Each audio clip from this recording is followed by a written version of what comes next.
It is now my pleasure to introduce our dynamic, talented, and newly married Executive Director, Mr. Sultan Shakir.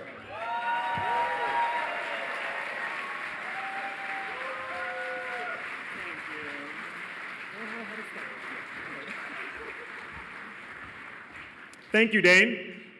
And I'd also like to personally thank all of our sponsors for your support and the elected officials who are here, as well as those who are in Virginia today because of the elections on Tuesday. And if you're here today and you live in Virginia, please go out and vote on Tuesday. Because we're nonpartisan here at SMYAL and we don't endorse candidates, but I can tell you that it'd be really great to have an openly transgender person in the Virginia State House, and that could happen this year. So please go vote.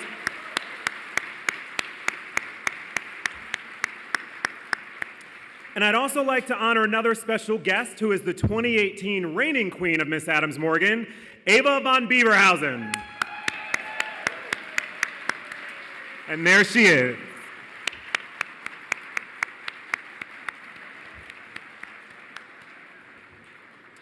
Last year, we announced the largest expansion of SMYAL's work.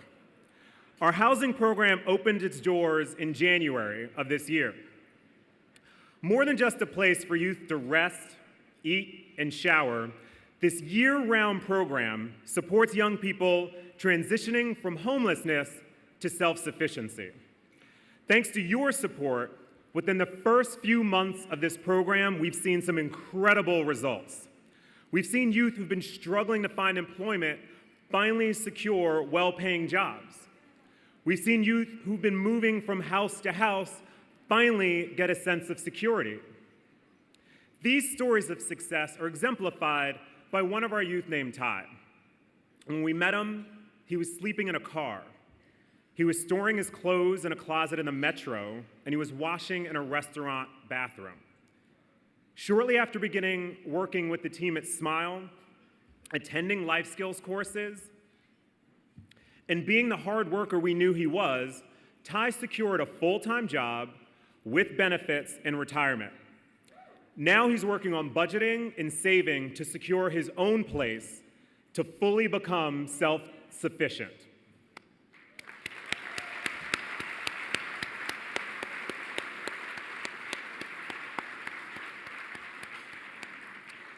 And while Ty's story is heartwarming, unfortunately it's not unique.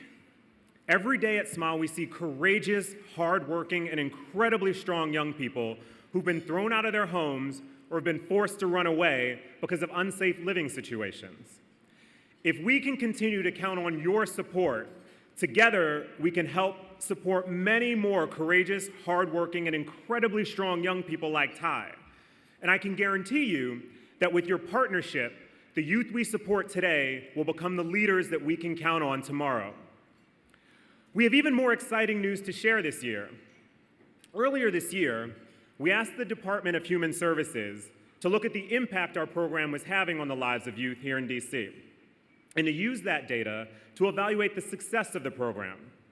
And I'm happy to announce that the district has increased their financial support, enabling us to expand the program by 50%.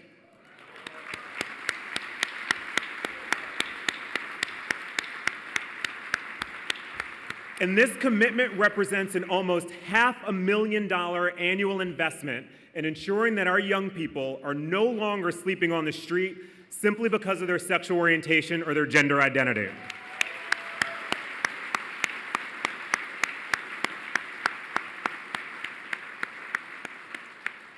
And we could not have launched and expanded this program without the support of two key partners.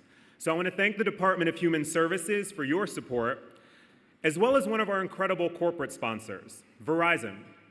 Verizon has been committed to our youth from the very beginning, so thank you.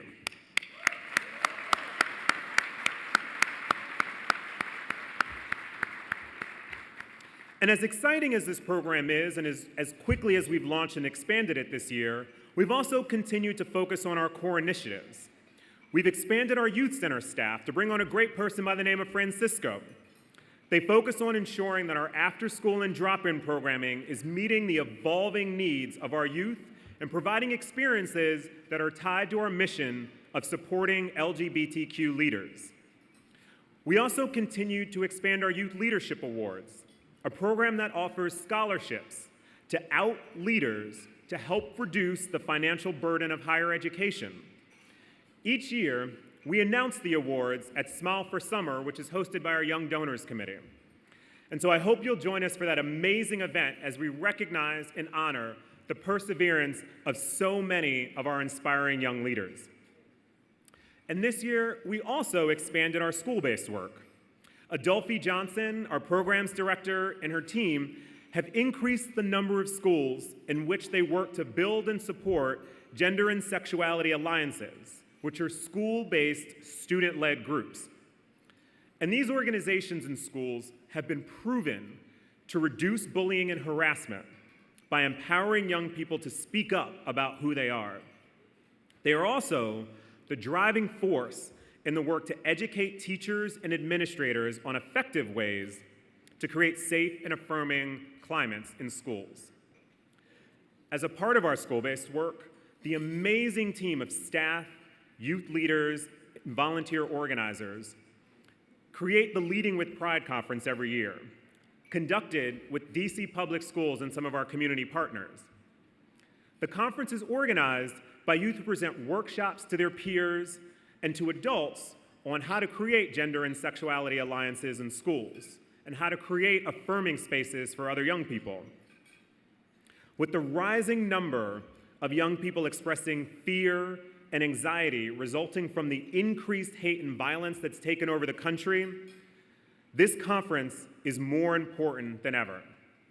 And your support helps ensure that our youth have the space, the tools, and the resources to address that hate and violence when it rears its head, which unfortunately it's done more and more over the past year. This year, we also expanded our fun social activities at SMYAL.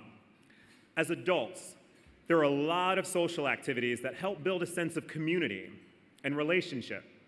Events like Miss Adams Morgan or activities like Stonewall Sports allow us to come together as adults and build relationships with each other and to build a greater sense of community.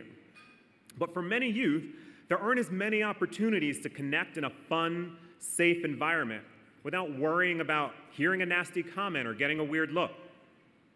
Providing support for youth to create their own spaces has an equal, if not greater, importance. And so this year we hosted our haunted house to give young people a fun and safe place to spend the Friday before Halloween. The team hosted a youth prom with guest performers from RuPaul's Drag Race. Our program staff had more outings and events around the DC region than we've ever done. And none of that work, from our efforts to support youth who are living on the streets, to the work in schools, to our scholarship efforts, to our work creating fun social activities for our young people, none of it would be possible without individuals like you stepping up and contributing. So thank you.